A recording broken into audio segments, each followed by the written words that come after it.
جس طرح تمہارا یہ دن، تمہارا یہ مہینہ، تمہارا یہ شہر تمہارے لیے محترم ہے۔ خواتین کے ساتھ اچھا سلوک کرو کیونکہ وہ تمہارے تابع ہیں اور خود سے کچھ نہیں کر سکتے۔ پھر آپ صلی اللہ علیہ وسلم نے فرمایا، تم سے رب کریم میرے بارے میں پوچھے گا تو کیا کہو گے؟ صحابہ اکرام نے فرمایا، آپ نے خدا کا پیغام پہنچا دیا اور رسالت کا حق ادا کر دیا۔ اللہ کے نبی صلی اللہ علیہ وسلم نے آسمان کی طرف انگلی اٹھائی اور 3 بار فرمایا، اے اللہ تو گواہ رہنا۔ اس کے بعد وحی کے ذریعے تکمیل دین کی سند عطا فرمائی گئی اور پھر اپنے حج کی تکمیل فرمائی۔ پیارے دوستو، نبی کریم صلی اللہ علیہ وسلم نے تقریباً آج سے 1450 سال پہلے یہ خطبہ فرمایا تھا۔ کمال کی بات یہ ہے کہ جب آپ یہ خطبہ فرما رہے تھے تو اس وقت آپ اونٹ کی کجاوے پر تشریف فرما تھے۔ یہ آپ کی کمال سادگی کی شان تھی۔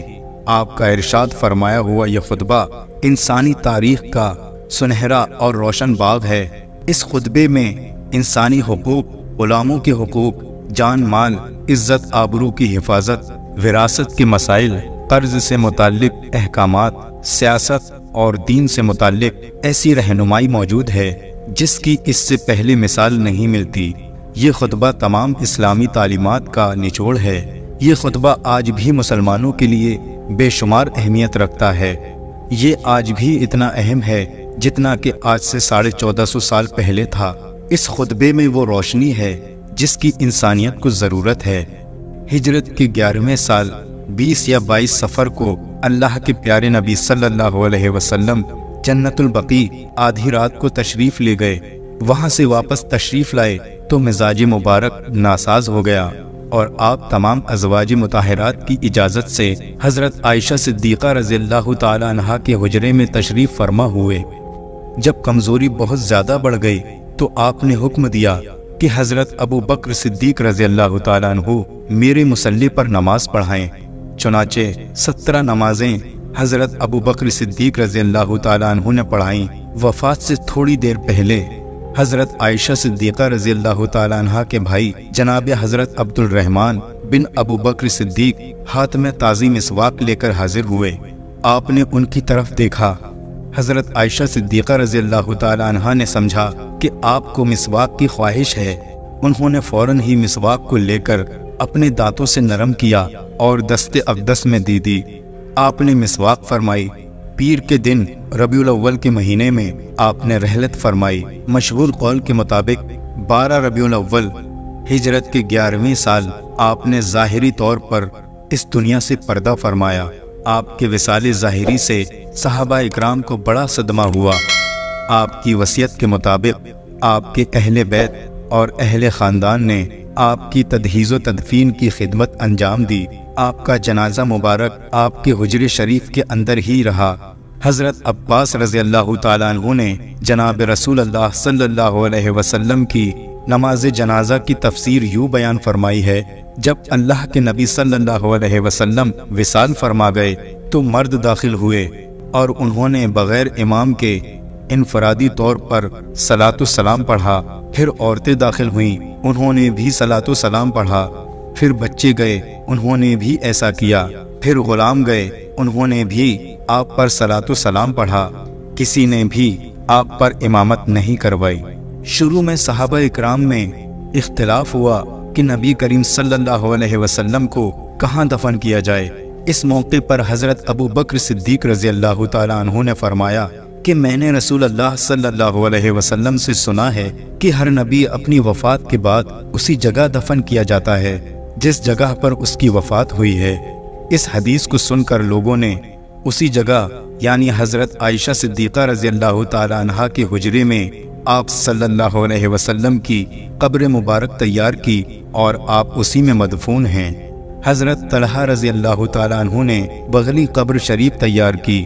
حضرت علی رضی اللہ تعالی عنہ، حضرت فضل بن عباس، حضرت قسم بن عباس اور حضرت عباس رضی اللہ تعالی عنہ نے جسم اقدس کو قبر انور میں اتارا۔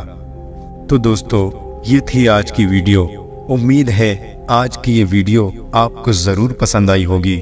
ویڈیو پسند آئی ہو تو اس ویڈیو کو لائک کریں، کمنٹ کریں اور شیئر کریں، اور اسی طرح کے سچے اور دلچسپ واقعات سننے کے لیے ہمارے چینل کو سبسکرائب کریں۔ السلام علیکم ورحمۃ اللہ وبرکاتہ۔